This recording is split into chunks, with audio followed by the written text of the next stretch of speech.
Thank you so much, Gail. Lovely teaching. Simple verse. I have my copy of Guru Vajrasattva here. Verse 1051. The inner ruler,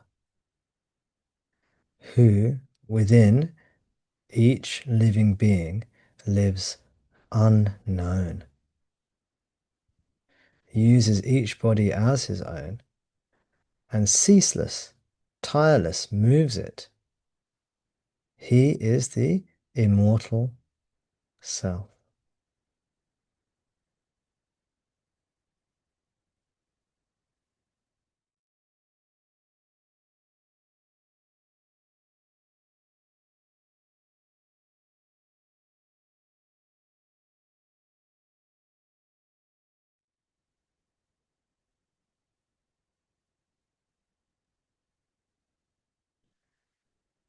Thank you so much, Gail.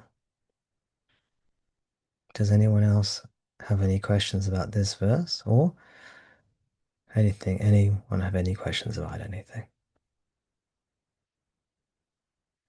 Suresh, welcome.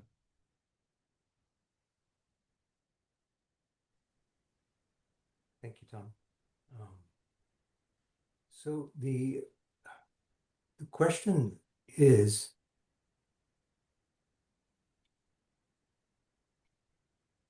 if we look at dream, waking sleep, Jagrat Sushupti,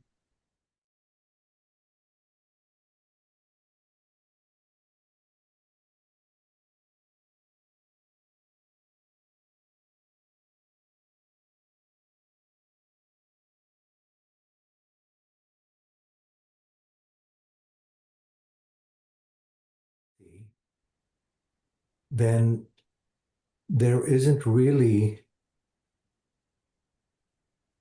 any phenomena in that.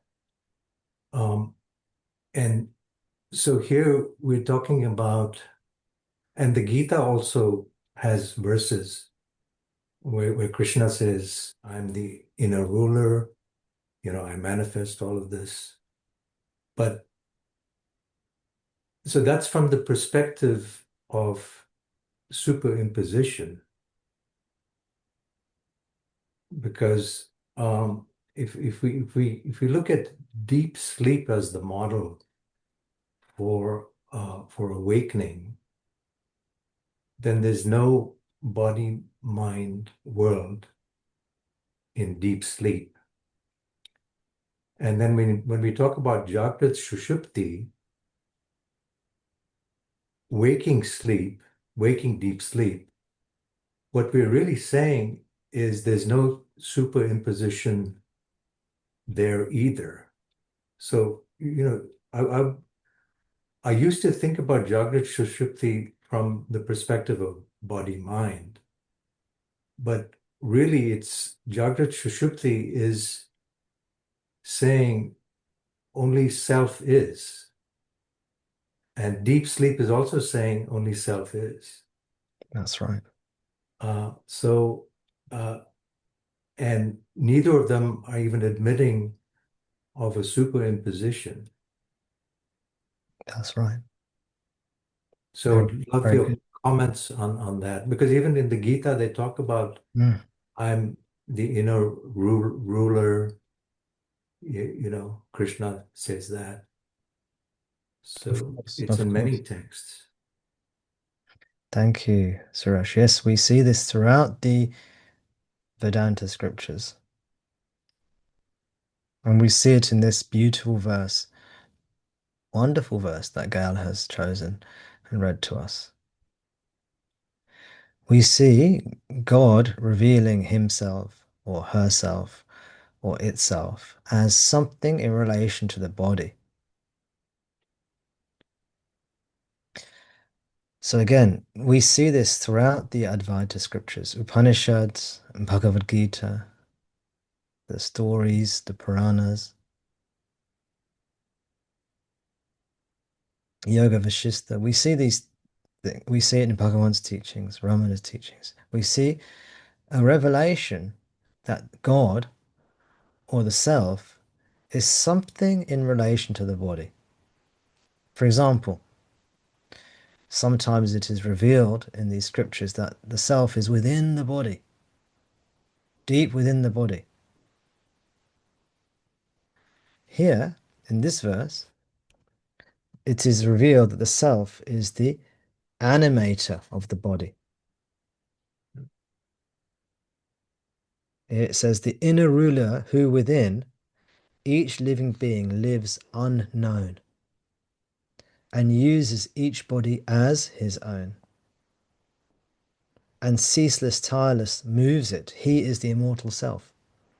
Verse 1051, Guru Vachakakova. Doesn't this go against the teachings? Now, because some people will say, well, hang on a sec. The self is actionless. It doesn't partake in action. This is also revelation in the scriptures. The self doesn't do anything. It is actionless. It is without action. It is without karma. It is without thought. It is without body. It is without mind. It is without the world.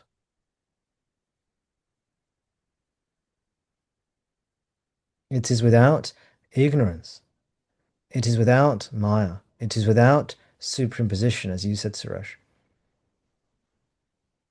Other places, it is said that Maya is a power that resides or inheres within the self.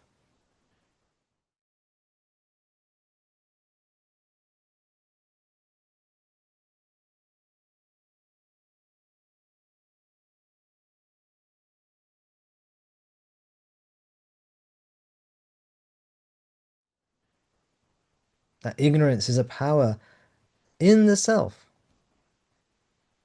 All these contradictions.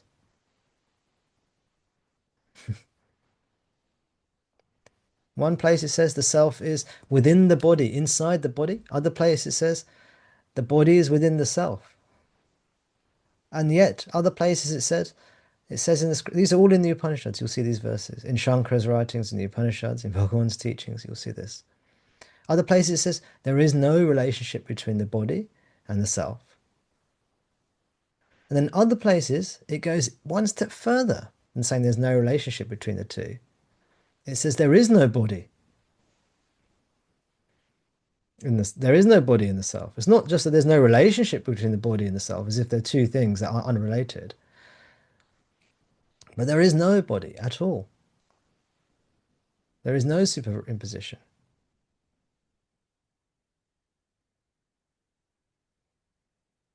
Some places it is said God is the doer of all things.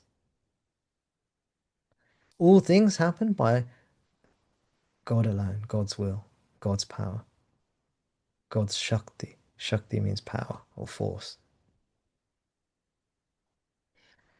or energy. And then other places it says, no, God doesn't do anything. Everything moves in God's light, but God doesn't do any of it, himself or herself. And other places still it says there is no movement at all in God. Of course, these teachings are given to different seekers at different levels. At first, the seeker is often told, it doesn't have to be like this, by the way. It's purely intuitive. The teachings pour out of the Guru like a waterfall, pours water over the edge. The correct teaching pours out intuitively at the right time to the right person. But to some lower grades of seekers, if we can put it like this, the teaching is the self is within you. It's the mover of all things, the power. Then to a higher grade of seeker, later on it is said the self, before we said the self does all things, but actually the self does nothing. It is actionless. And then to a higher grade still, we say actually, it's not that the self is actionless, is there is no action in the self. Action means movement, means appearance, means objects.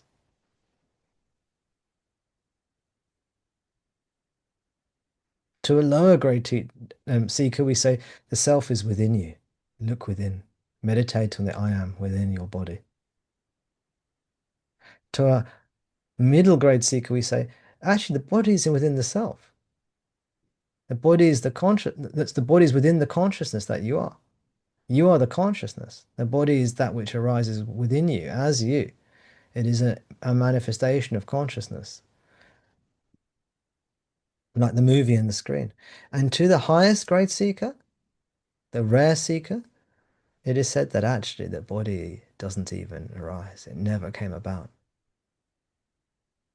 So yes, when you say it's given from the point of view of superimposition, I like to use the word ignorance, but it's the same thing. These teachings are given, they're taking on the point of view of ignorance, the point of view of the person who is firmly identified with the body, and they approach the seeker on that level. Later, this is called Srishti-Drishti-Vada, by the way. Srishti-Drishti-Vada is when the seeker thinks they're a body, mind, in a world.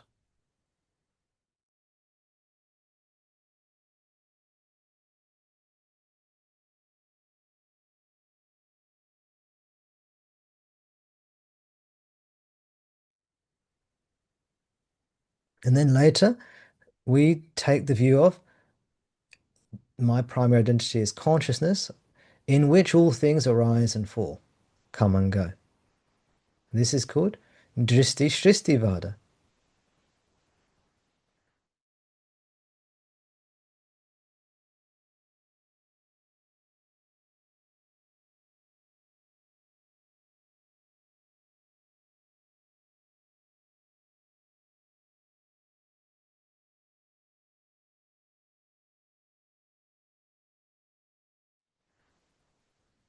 And later on, we may say, well, the things that come and go aren't real. They're just like a dream. They appear, they're not real. This is Vivarta Vada.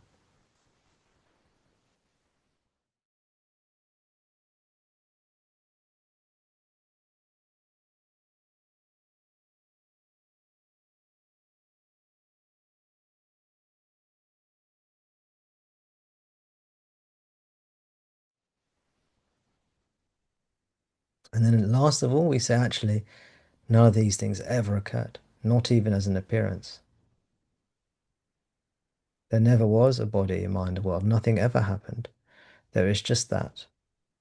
And ignorance never rose up. It is not in the body, has nothing to do with the body. There is no body. This is Ajata-vada.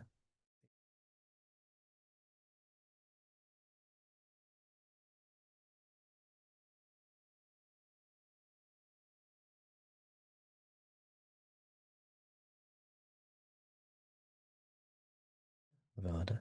These are the 3 or 4 levels of the teaching.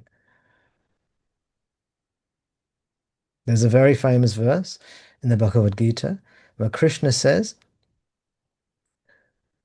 the body is the field, and I am the knower of the field.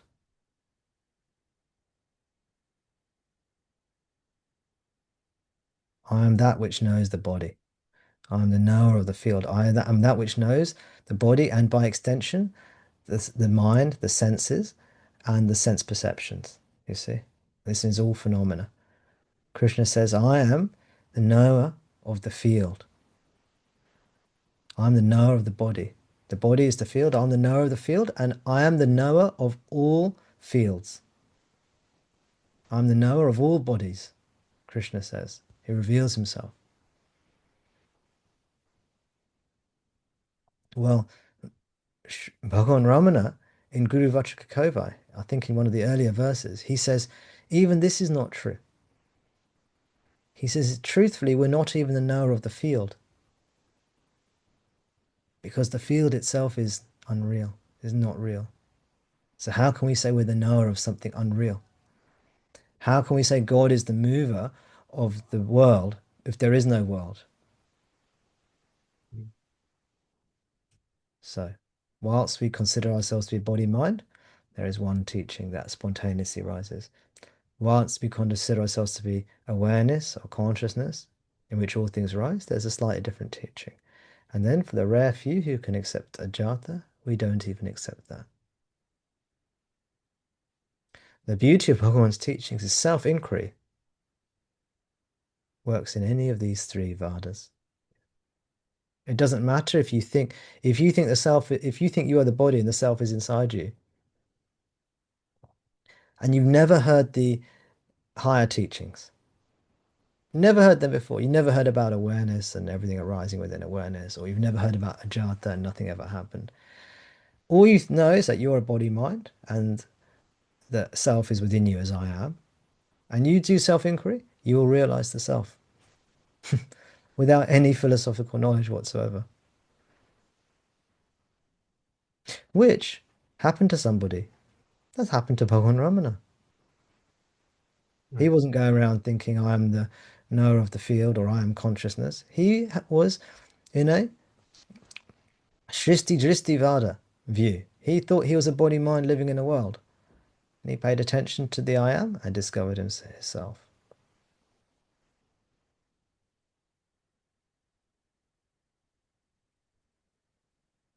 You see? The philosophical paradigm in which your mind operates. I talked about lower, middle, and higher grade seeker, but actually, it doesn't matter. What matters is discovering yourself, turning within.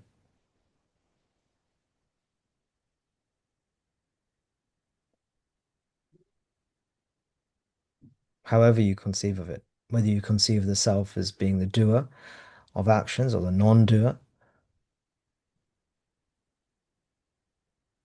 or within the body or outside the body or unrelated to the body, it doesn't really matter. Of course, the good old intellectuals argue about all this, quoting scripture.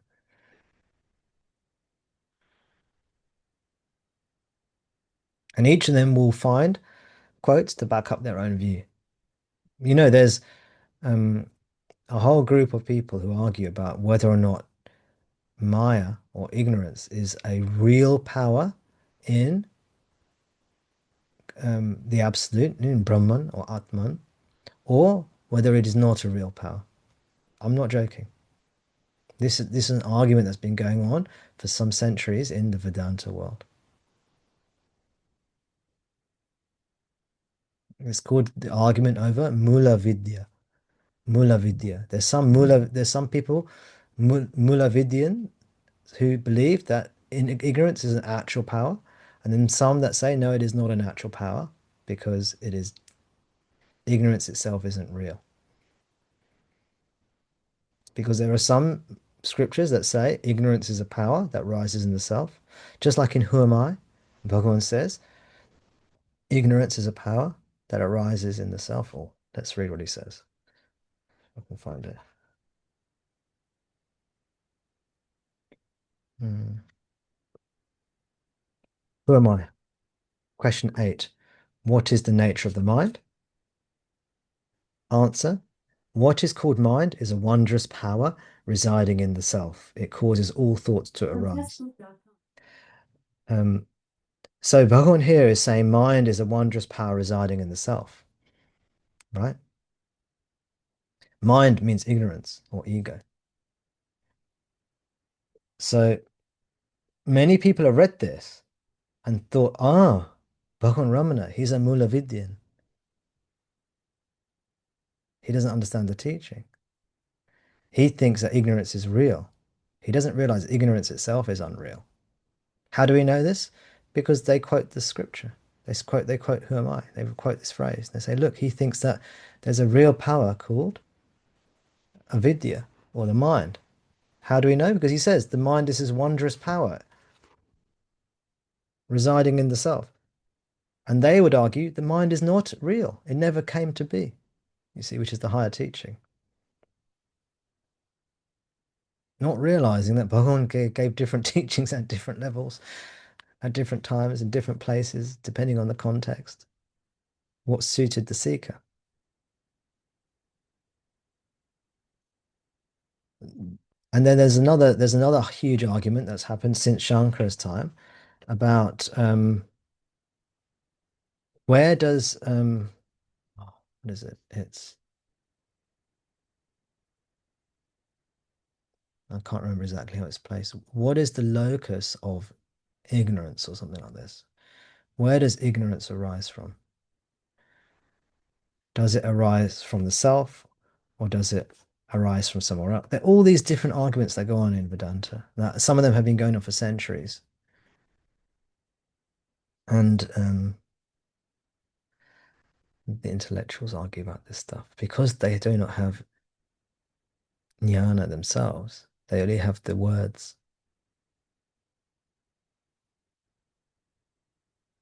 And the words, on one hand, can be very helpful. On the other hand, they can be binding. They can be a form of bondage. Suresh, yes.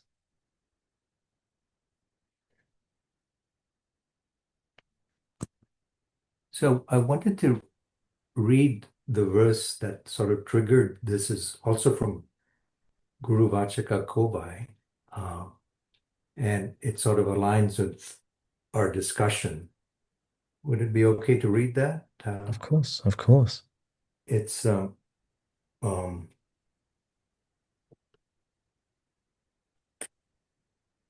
it's actually on waking sleep, the topic of waking sleep, verse 960, and it says, "Those who, unlured by the false senses, abide in the heart lotus, they in waking sleep enjoy the bliss of true awareness, which is moksha. Others but slumber lost forever in the elusive world's dense darkness."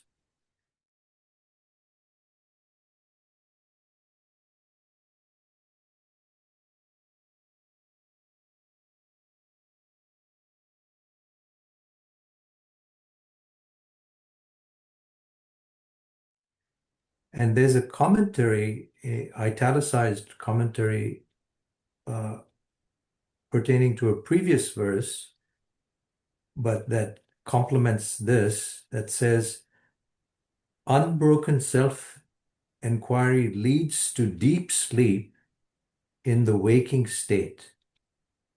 Till this non-dual bliss pervades alike the waking and dream states, persist in such inquiry."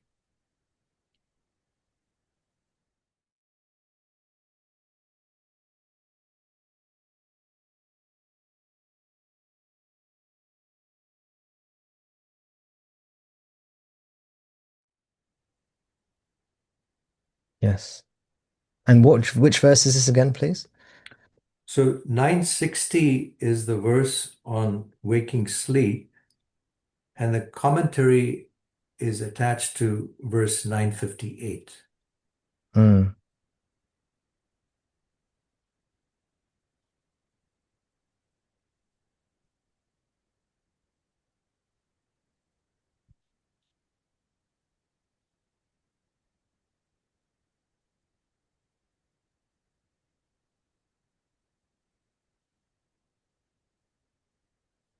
And how do you think these verses relate to what we've been discussing, Suresh?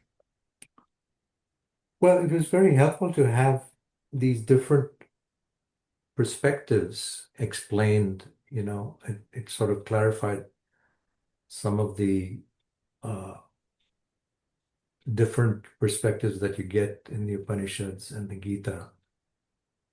Um, but really, to me, it's when you see the rope, the snake is no longer there, you know, and that's the only thing that makes sense. Uh, just as in when there's no instrument of perception in deep sleep, there's no objects that are perceived. The problem with any instrument of perception is it affects what's perceived. And what's perceived is continuously changing. The instrument of perception is continuously changing. So there's nothing stable there and nothing certain.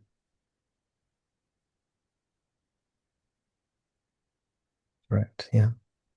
We could even say that the sense organ or the equipment creates the sense object. Yeah, So scientifically, biologically, this is true. The eye, and with it the optic nerve and the brain, creates the visual images, yeah. Even which don't physicists exist are saying that, outside. They don't exist outside the eye and the brain.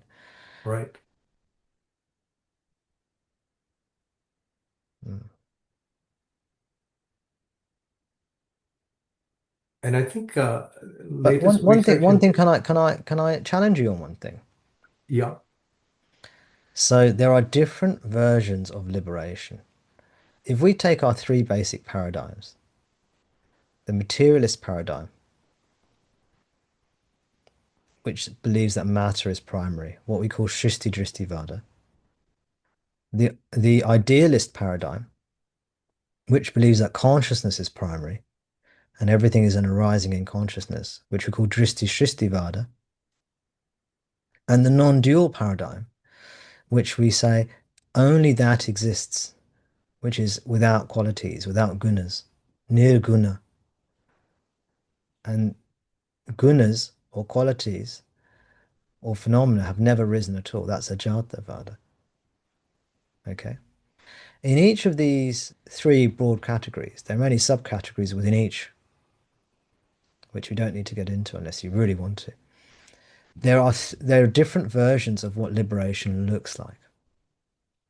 And liberation is described in the scriptures on these different levels to different people. So, to the materialist, liberation may be thought of as, you discover your true nature. You never suffer again as a person. You become this holy person. Everywhere you go, everyone loves you. Your skin glows. Your words sound like poetry. Your footsteps sound like petals falling on grass, you know, this kind of thing. And they will have an idea of a liberated being looking like that, this perfect body mind, because that version of liberation is predicated on the body mind as being a primary identity. And these are lower grade teachings. And you do get people all over the place who spring up and say, I am the supreme avatar and I am this supremely enlightened person. And they present themselves as this kind of person. And it's pure egotism. But this is a materialistic paradigm view of liberation, right? And in some ways, it makes sense. This is one to challenge you on. In some, because well, that could be possible. You could say that could be possible, right? You become like a Superman. You become like a superhero. That's basically the version of it, of liberation, version of enlightenment in which you become like a superhero. Why not? That makes sense. I can understand that. You can understand that. You may not agree with it. You may think it's egotism, but it makes sense. The second form of liberation is in the spiritual paradigm or the consciousness paradigm, where we say, what we truly are is, they usually use the word awareness, because awareness implies the presence of objects. Because awareness, you're aware of something. Awareness is something that is aware of an object. They tend to use the word awareness, whereas consciousness has a sense about it in the English language that it could exist without objects, which is why I prefer the use of the word consciousness. Whereas you'll notice the people who are on the Drishti-Srishti paradigm, this view, the consciousness view, or the awareness view, they use the word awareness. I love the word awareness. They say you are actually awareness, and the body mind arises within you, and the world arises within you. And liberation is recognizing this awareness, this ordinary, everyday awareness is what you truly are, and everything happens in this awareness.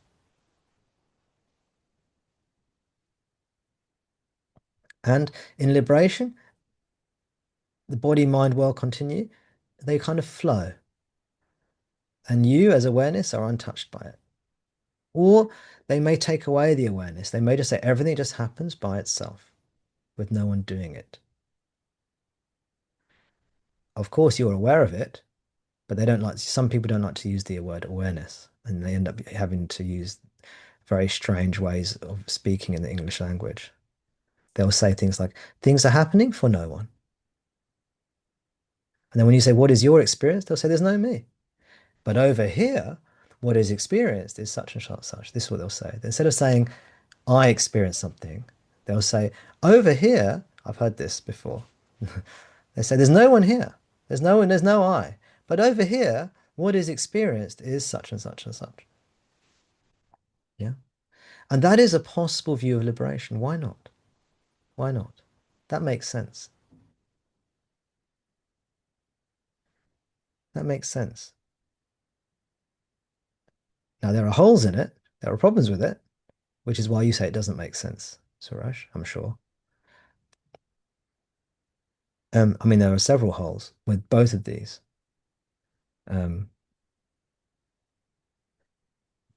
the anyway, I won't go into it. The third one is Ajata, which says that actually what you truly are is the one self, in which nothing has ever actually happened. There's never been a body and a mind or a world. This teaching is the most radical of the three, the most difficult to understand, actually impossible to understand, but actually makes perfect sense. And all the scriptures make sense in the light of this teaching.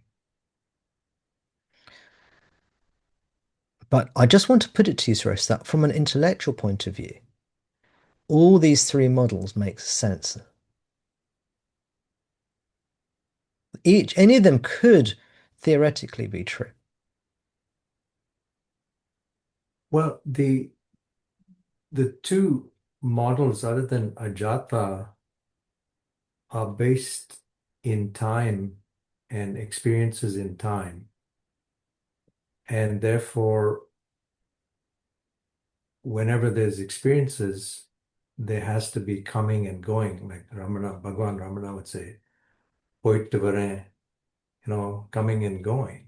And if there's coming and going, they cannot be the changeless, blissful, unruffled self. Yes.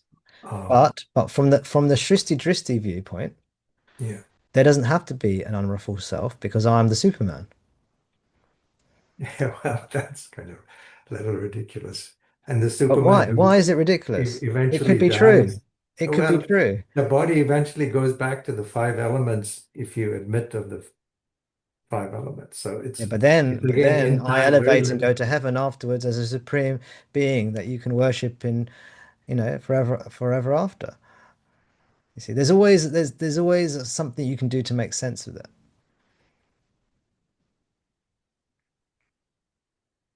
Wow. What I'm Yeah. trying to get communicate really is that what matters is not which teaching makes sense.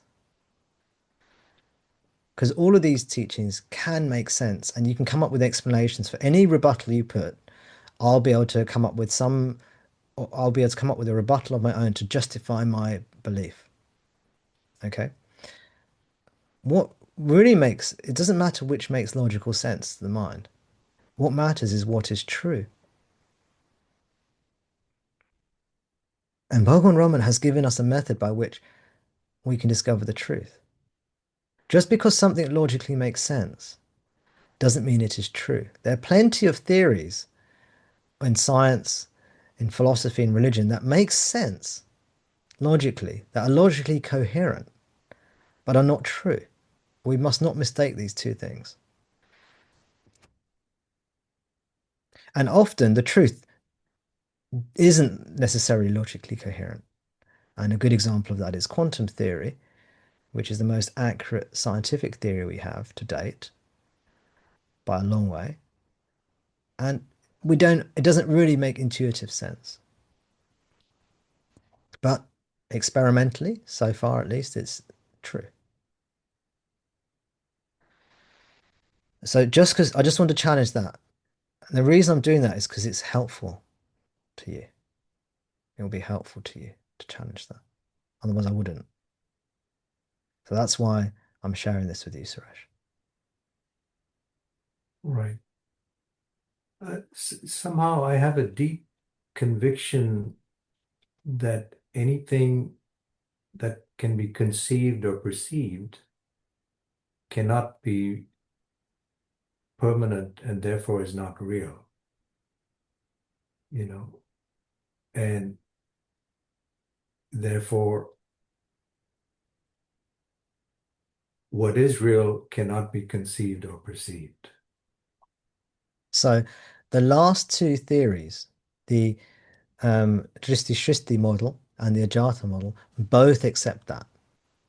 If you talk to the people on the Drishti-Srishti level, the awareness people, the awareness teachings people, they will say only awareness is real. Everything else is unreal, but it continues to appear like a dream. And why not? And they say then the dream just happens nicely, and its I remain as the self or as awareness unaffected. You see? So that's the way they would interpret that. They'll say, yes, you're right, Suresh, but it still appears in liberation as a dream. Whereas Ajata says there are no phenomena. Phenomena, the perception phenomena itself is a product of ignorance, wrong knowledge, misunderstanding, wrong perception, some kind of error that never actually occurred. Do you see? Feel free to come back at me with something.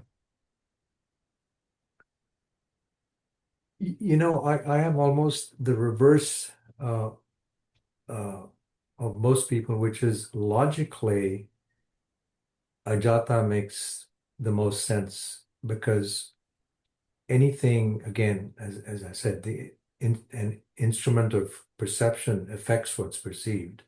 And even scientists are now finding out what you said earlier, that the observer and the instrument of observation creates what's observed rather than the other way around. What's observed exists and is then observed by an instrument of And the observation. Drishti-Srishti people may well agree with that too. Right. But there is some viscerally, uh, in deep sleep, there's nothing. There's no I amness. There's no body-mind world. There's absolutely nothing.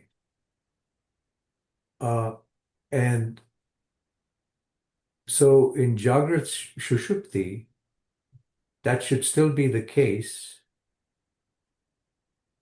but yet we see the body-mind that was earlier supposedly in ignorance and has now been liberated, which is again from the perspective of um, Ajata, it makes no sense. Yes, you're right. From the perspective of Ajata, it makes no sense, but it Yeah, does make sense from its own perspective. So, yeah, you yeah, know the but rope and the snake. The rope and the snake is the analogy that Shankara gives, that Bhagavan Ramana gives. And the analogy is, as you correctly say. Of course, first of all, we are totally in agreement, Suresh. That's the first thing to say. yeah, So, as you say, the rope and the snake, when the rope is seen, the snake is not seen. When the snake is seen, the rope is not seen. This is the right, metaphor. What the Drishti Shrishti lot say, the awareness lot, the Savikalpa teachings, they admit to Saguna Brahman as actually existing in liberation. But the gunas are just, they appear, but they're seen to, or known to be a dream or known to be illusory. They say, ah, this rope and snake analogy is not the right analogy. A better analogy is the mirage. I've heard them give this teaching. They say mirage, it's actually not the rope and snake, it's like a mirage. In mirage, there's the illusion of water in the desert. And once you realize it's a mirage, the illusion of water still persists. But now it is known to be an illusion, not real. And this is what it is like for the jnani. So they have made sense of it in their way.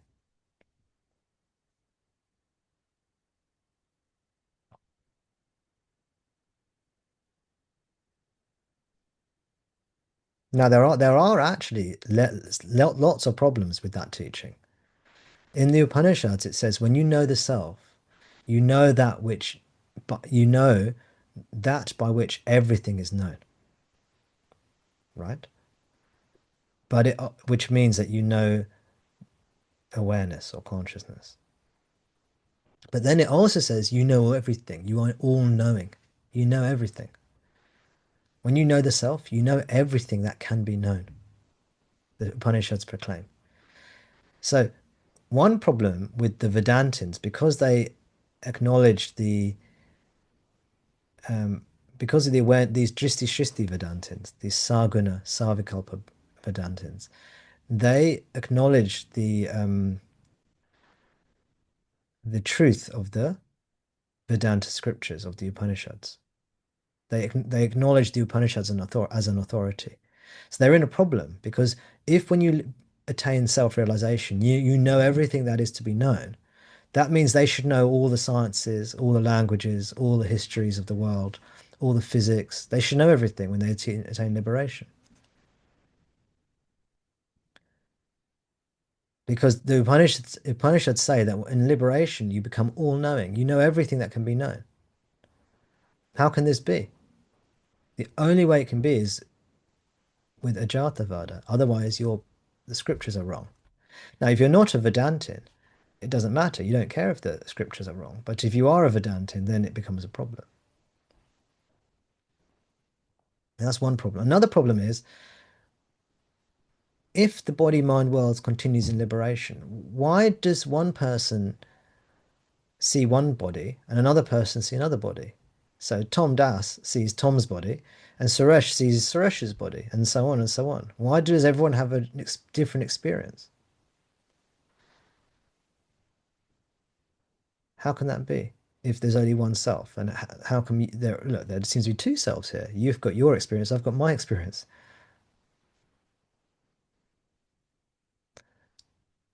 So that's a problem with that teaching. But they have an explanation. Every time they have to explain these things, the teaching gets one step more complicated. So then they introduce microcosmic and macrocosmic ignorance. Have you heard of this? They say there are two forms of ignorance now. There's microcosmic and macrocosmic. Microcosmic means on the level of the individual. Macrocosmic means on the level of the universe. Yeah. On the personal level, the microcosmic level, there is ignorance on the level of a person. But on the level of the universe, there's ignorance called Maya. And ignorance and Maya are two different things. One's of the large scale, the universe, and it just becomes very complex. And it actually doesn't make sense. It does break down eventually.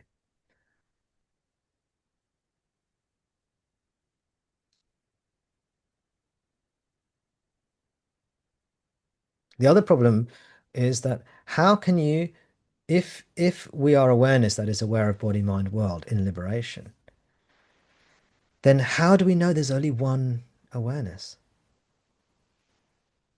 How do we know there aren't 8 billion awarenesses? Right? That's another problem. Another problem with the awareness only teachings is that how do we know just because we have an experience? This is a very important one, by the way, for everyone. Just because we have an experience of oneness, how do we know that is true?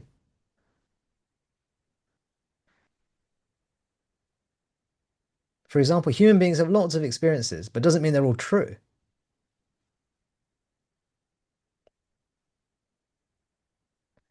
You just have to witness an argument between two friends or, a married couple or a boyfriend and a girlfriend or whatever to realize that people can have experiences of all sorts of things that aren't necessarily true,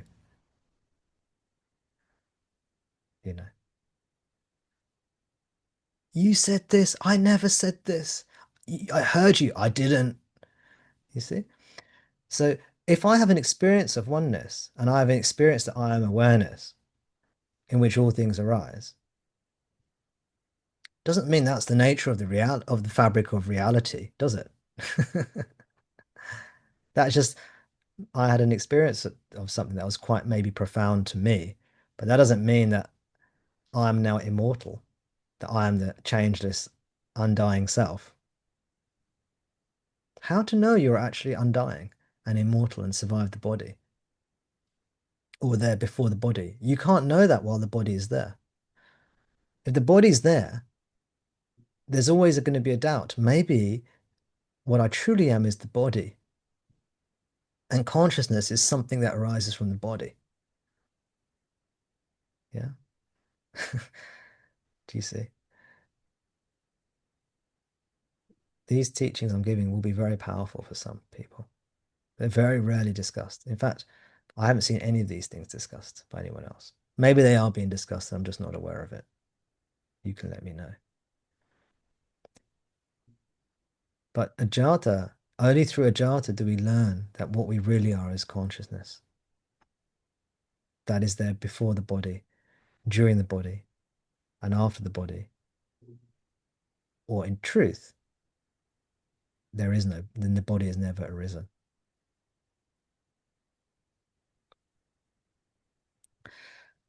But so lots and lots of problems of these awareness only teachings.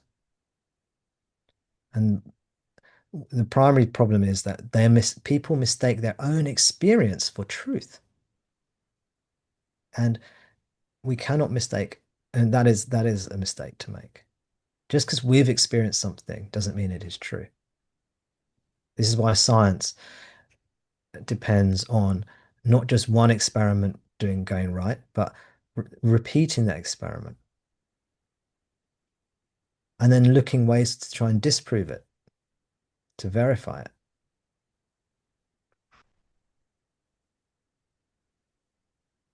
It's only in Ajata or Jagrat Sushupti that we discover that we are timeless, we are eternal. Again, on one level, that means we are there before birth and after death. But truly, what it means is there's no birth and no death. And there's no body, because birth and death refer to the body.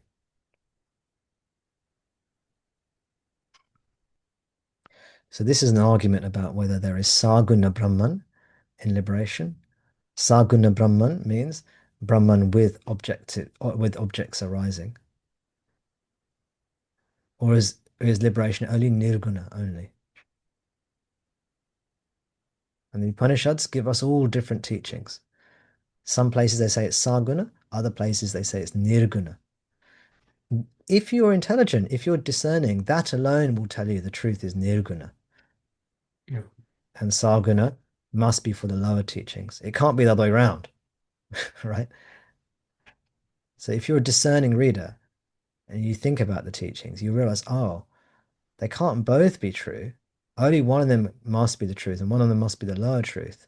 It has to be the Saguna that's the lower truth, the Savikalpa vision of liberation with objects being present. And the Nirguna one must be the actual truth.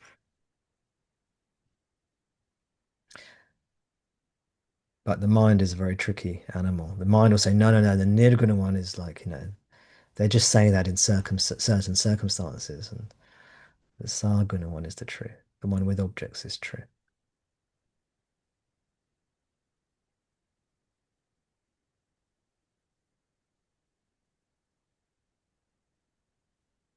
Now, as you're saying, even the concept of nirguna as a concept is not the truth. Very good.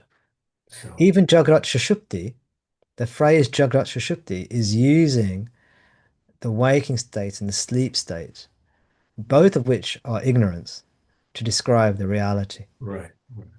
So even Jagrat Sushupti is a concession to superimposition. The Yeah, phrase, the term, yeah. But it's a powerful pointer. of course, incredibly powerful.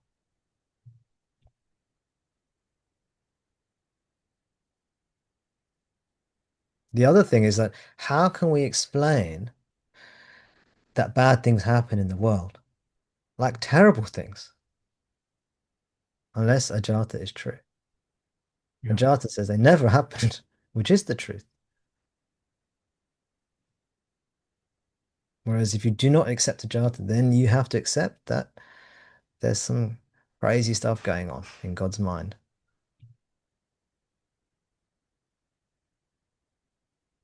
which apparently is your mind.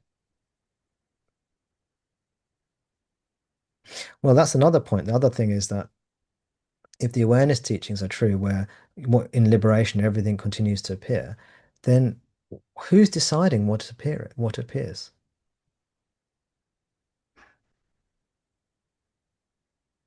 Is that you? So are you God? Well, then who's deciding what appears to other people? You see, the teachings all collapse. They miss the Ajati-vada teachings, which say there's only one ego, which is your ego, and everyone else is actually just an apparition. This is dismissed as solipsism.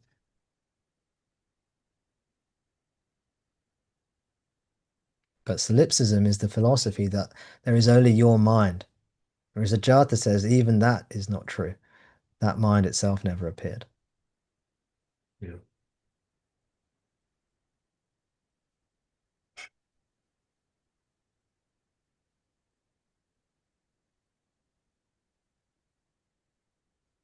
So you're right, Suresh. Everything you're saying is correct.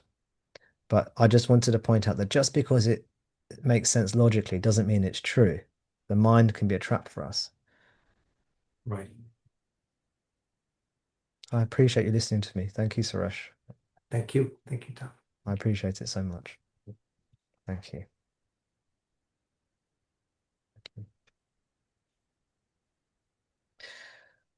We had some other hands raised. Who was that? We had Rahul and then we had Gail. Is that right? Okay. Go to Rahul. Um, yeah, I just wanted to share.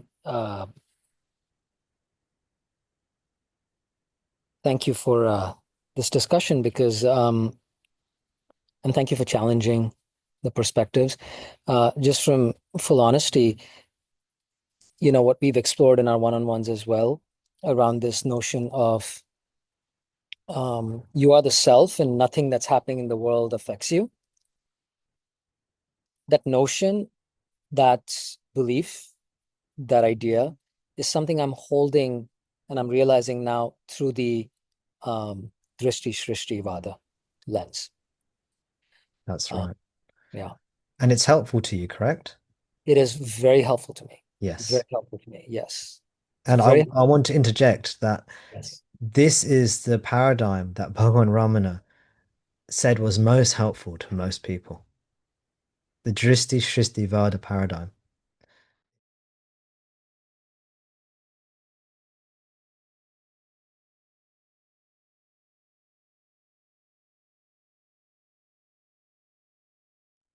Is the paradigm he most commonly taught in.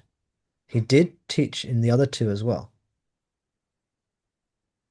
Thank you. You please carry on. Sorry for interjecting. Yeah. Yeah, it's helpful because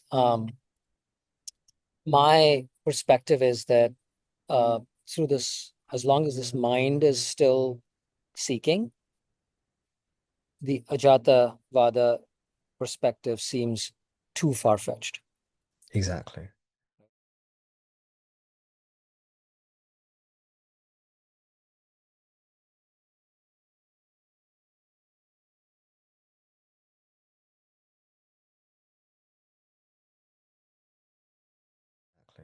right? And again, sorry to interject No, again. please go ahead. Same was for me. Yeah. Same for me. I couldn't accept it. Yeah. I never accepted it as a seeker, Yeah. right to the end. I always said that just seems rubbish. That can't be true. Yeah. And I guess the reason I can't accept it is because I'm seeking through the mind's lens, and the mind is unwilling to accept its non-existence. It's willing to accept that it merges with the awareness.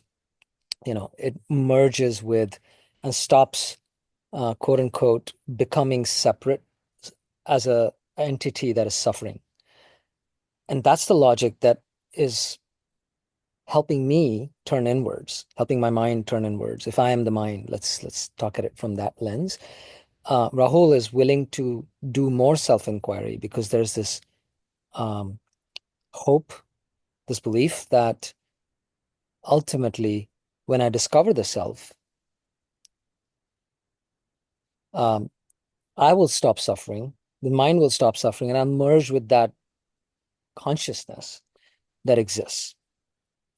But I will stop existing is almost impossible for me to even imagine, right? That's why I'm able to make peace and use this Srishti-Drishti-Vada as a motivator to keep going in my Exactly. self-inquiry. Very good. Perfect. And so we're seeing these lower level teachings are fantastic.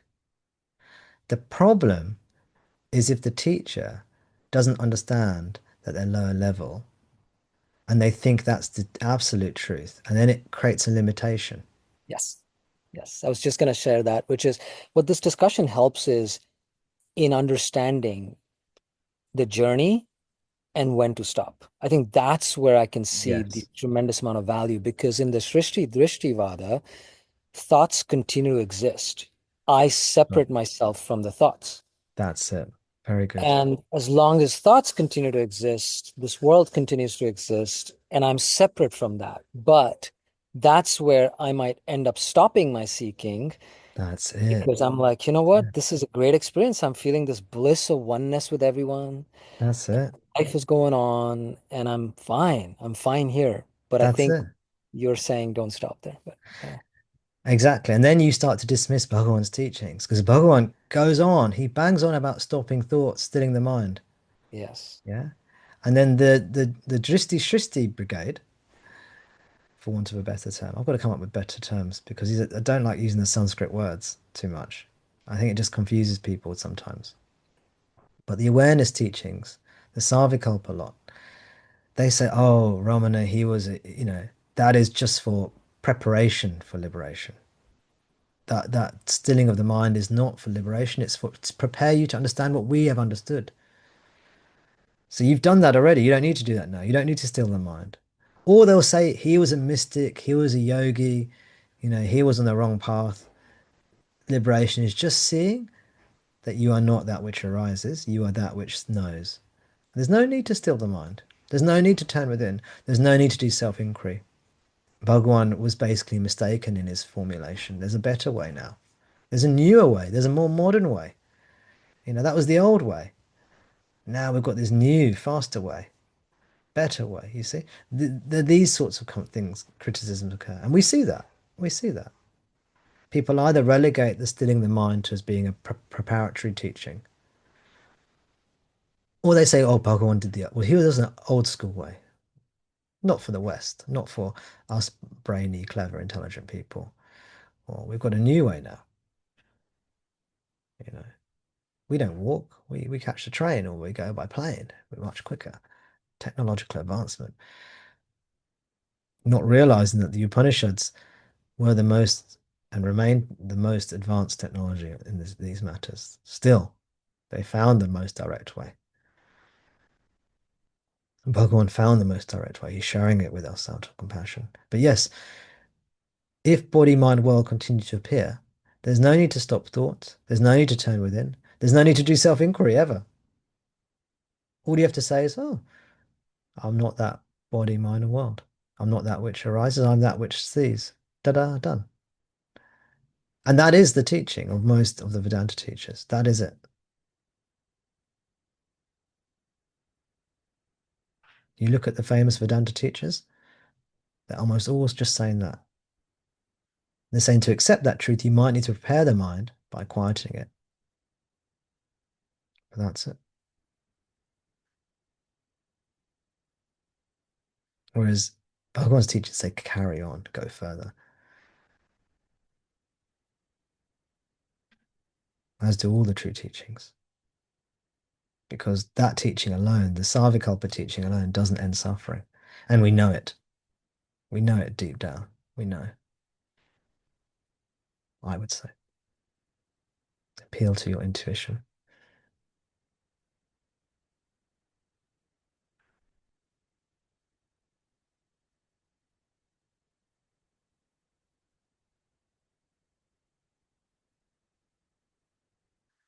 There are some teachers that say once you realize that you're not the body and not the mind, they just arise within you, then go off and celebrate. Go and celebrate. So the teachings they've given are very useful, very helpful. But then they go, okay, now you're done. You're only halfway through the course. Or you're only like, you've done the first module, you know. It's like you've done your first year of a 6-year medical degree. Now go off and operate. Go off and practice. It's like, oh, what about the other rest? No, you don't need to do that. Celebrate, go. Practice. You know. So it's a wonderful teaching and it's a corruption.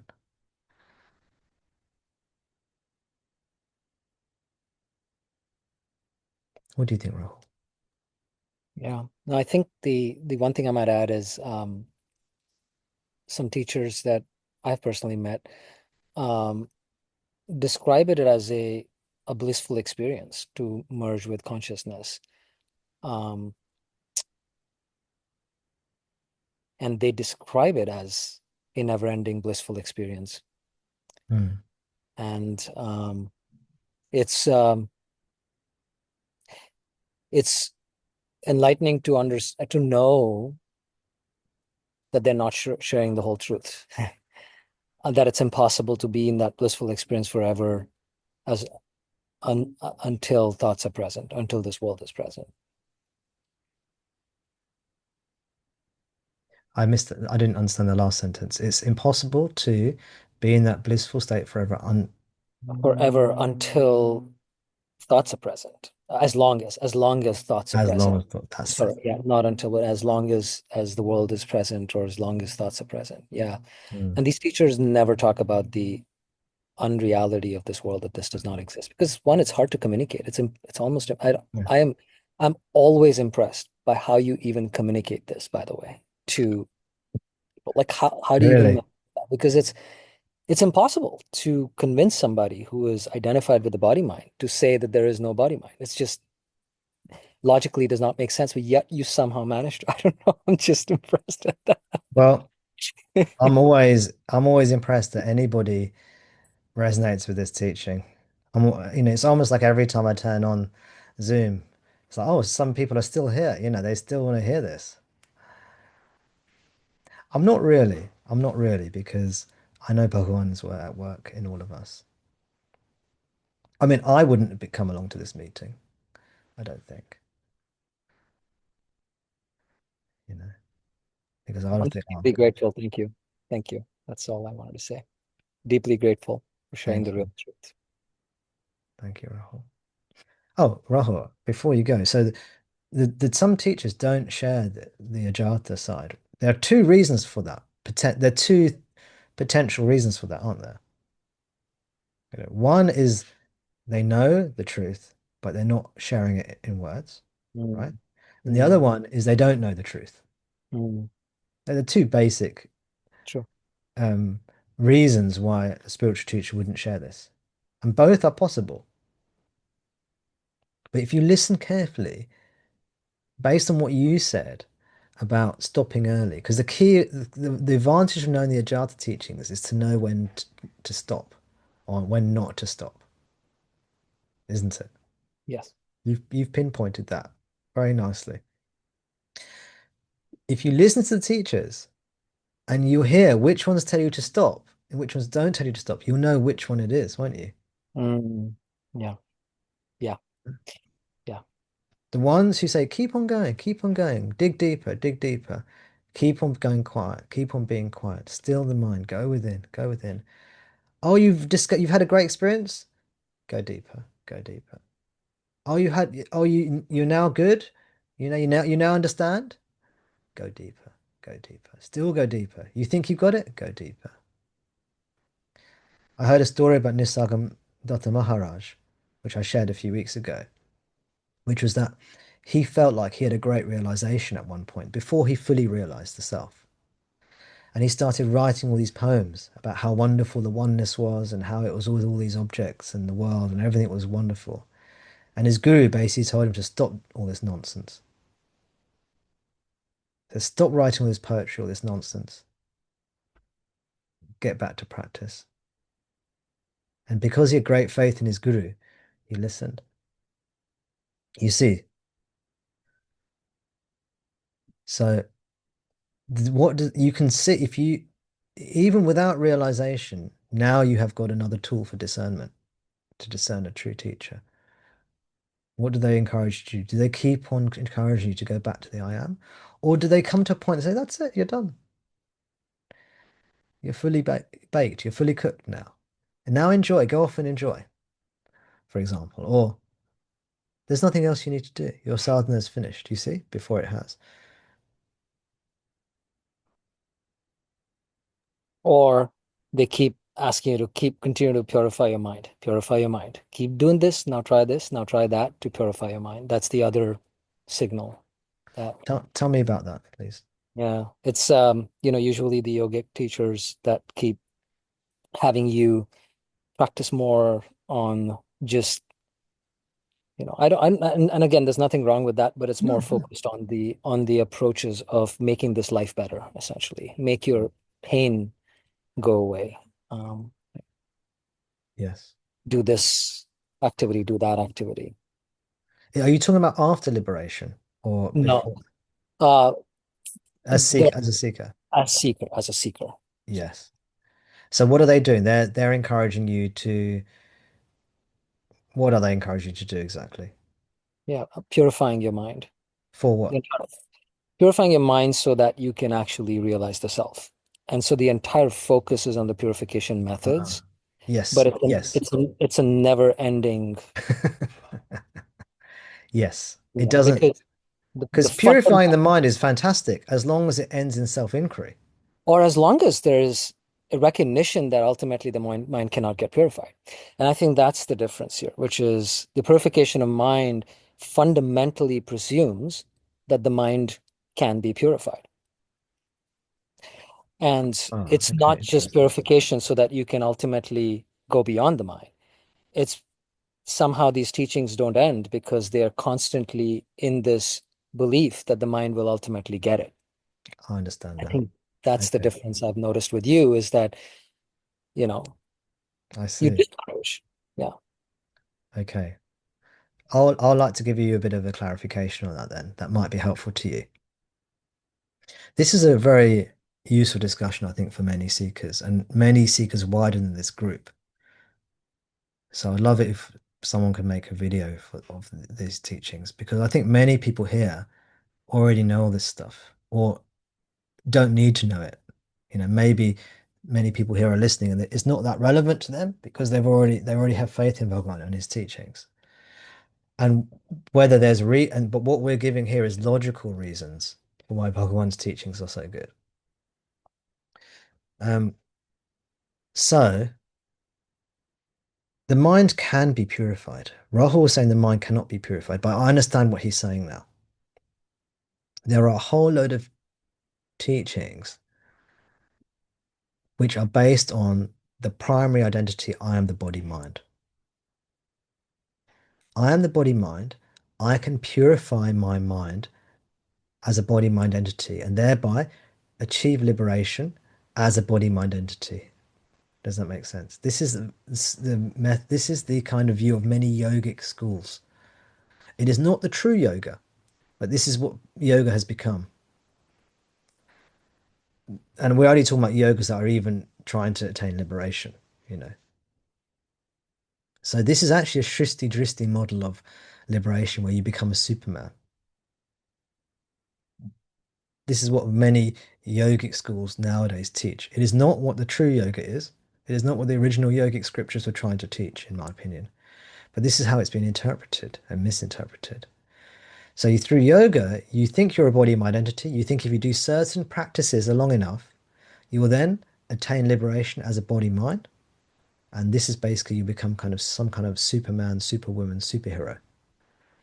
You'll be able to control the mind as a body mind entity. Now, the mind can be controlled. The Upanishads tell us again and again the mind can be controlled. The mind can be purified. Bhagavan tells us we can purify the mind only through self-realization. When we purify the mind fully, that is self-realization. And in that, the thoughts cease. There are no more thoughts. That is the controlled mind. Gaudapada writes, verily, verily, which means truly, truly, or surely, truly, the controlled mind is Brahman. Truly, the controlled mind is Brahman. This is what Gaudapada writes in his Mandukya Karika. The Vedantins have difficulty with this verse, of course, because they don't believe that the mind needs to be controlled. They think thoughts will continue in liberation. But Gaudapada says the controlled mind verily is Brahman. And this, all the scriptures say you can control the mind. But how? There's only one way. Bhagavan says this as well. It's through self-inquiry. All other methods lead to temporary pacification of mind, but the mind rises again. Bhagavan writes this in Who Am I? But through self-inquiry, the mind will be fully controlled. This contrasts with many teachings that say the mind cannot be controlled. They'll say the mind cannot be controlled. And they'll say you don't need to control the mind. So we have three different teachings here. We have the Srishti-Drishti ones, which think that you as a human being can control the mind, and then you end up with as a human being, a body-mind entity with a controlled mind. That doesn't work. The other ones say you are awareness, and there's no need to control the mind, and you cannot control the mind, but what you are is the awareness in which everything arises, including the mind and thoughts, and there's no need to control, because you're free as you are already. And then we have Bhagavan teachings, the true Vedanta teachings, the teachings of the Upanishads that say the mind can be controlled, but only when we go back to the self. And when we realize the self, the mind is controlled, and the entire body, mind, and world don't no longer arise because they are actually the mind. And all that is the self. So you never realize the self as a body, mind. You realize the self as the self. I hope that's clear. Is that useful?